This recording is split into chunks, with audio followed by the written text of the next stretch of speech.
Hospitals తిరిగి waste అని చెప్పి దాంతో మా పేరెంట్స్ చెప్పి చదువుకోవడం మొదలెట్టాను. కానీ నేను స్కూల్కి వెళ్ళలేదు, సరిగ్గా కాలేజీకి కూడా వెళ్ళలేదు. ఆల్మోస్ట్ నా లైఫ్ అంతా డిగ్రీ వరకు కూడా చదువు ఇంట్లోనే జరిగింది. నాకు ఎవరైనా కొంచెం చదువు చెప్పారు అంటే మా అమ్మ మా నాన్న కొంచెం కొంచెం రోజు లోక జ్ఞానం చెప్పేవాళ్ళు చదువు కంటే. మా నాన్న అనేవాళ్ళు లోక జ్ఞానం చాలా ఇంపార్టెంట్, పెద్ద ఖచ్చితంగా నువ్వు గ్రేట్ అవుతావు అని. నాకు అర్థమయ్యేది కాదు గ్రేట్ అవుతావు అంటే ఎలా అవుతాను అని. నా అంత పూర్ స్టూడెంట్. నాకు 7th క్లాస్లో సోషల్ ఎన్ని వచ్చినాయి తెలుసా?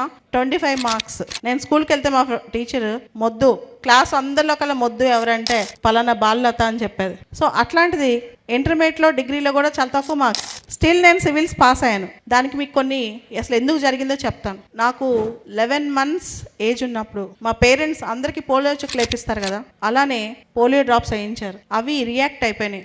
నాకు రివర్స్లో పోలియో వచ్చింది అనమాట. దాంతో ఎక్కువగా స్కూలింగ్కి వెళ్ళడం జరగలేదు. డిగ్రీ చదివేటప్పుడు నాకు ప్రపంచంలో ఒకటి అర్థమయ్యేది.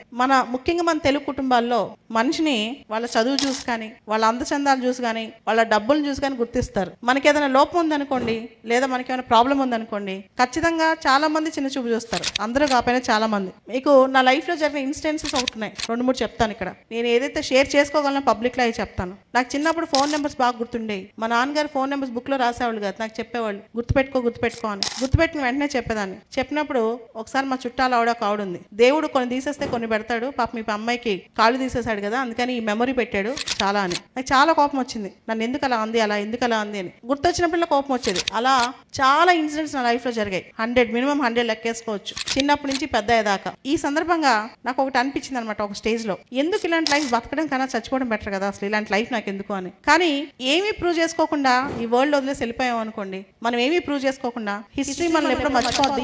ఈ పాటికి ఎవరో తెలిసేది కూడా తెలిసి ఉండేది కాదు.